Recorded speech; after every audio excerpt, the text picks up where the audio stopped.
Los alumnos Juana María Joel, Luis David Botero y mi persona, Mariano Ochoa, les presentaremos el tema de la viscosidad.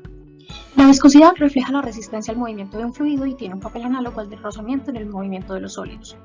Esta pues está siempre presente en mayor o menor medida, tanto en fluidos compresibles como incompresibles.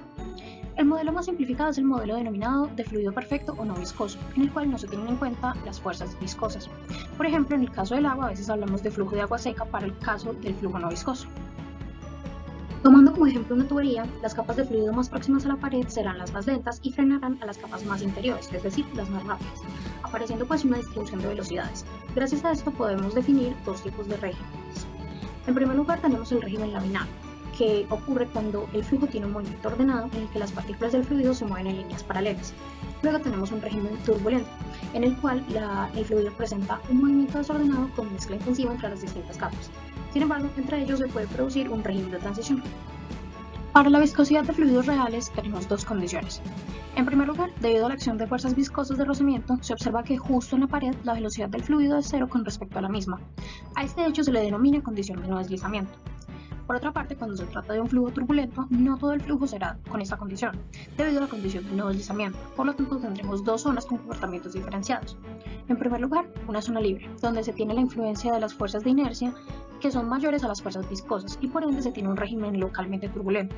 Y por otra parte, una capa límite, que puede considerarse en reposo respecto al resto del fluido. Y a su vez, esta capa puede ser de dos tipos dependiendo de la zona, una capa límite laminar o una capa límite turbulenta. En general, la viscosidad depende de la temperatura. Así pues, la viscosidad de un líquido disminuye con un aumento de la temperatura, mientras que la viscosidad de un gas tiene un comportamiento contrario, es decir, aumenta con la temperatura. Así pues, la viscosidad de los líquidos se puede aproximar utilizando la ecuación presentada en pantalla, aproximando los valores de A y B con resultados experimentales. En el caso de los gases, las moléculas tienen una movilidad mucho mayor. Así pues, imaginemos dos capas adyacentes, cada una de ellas con una distinta velocidad de movimiento. Como se tiene un movimiento aleatorio de las moléculas relacionado con la temperatura, pasarán moléculas de la capa más rápida a la más lenta y viceversa. Este paso puede ser más rápido cuanto mayor sea la temperatura, y esto dará lugar a una mayor intensidad de la aceleración y el frenado entre las partículas, aumentando por tanto la viscosidad con la temperatura. Así pues, la dependencia de la viscosidad de los gases con la temperatura se puede aproximar por cualquiera de las dos siguientes leyes empíricas, en donde cada uno de los valores se puede aproximar a partir de los resultados experimentales.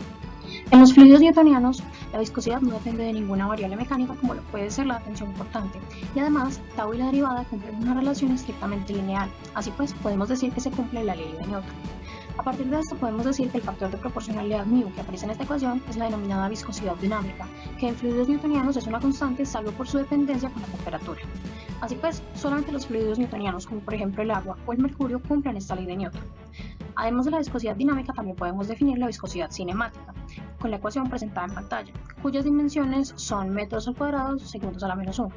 Así pues, esta viscosidad cinemática no depende de la parte dinámica. Presentamos las unidades para las viscosidades.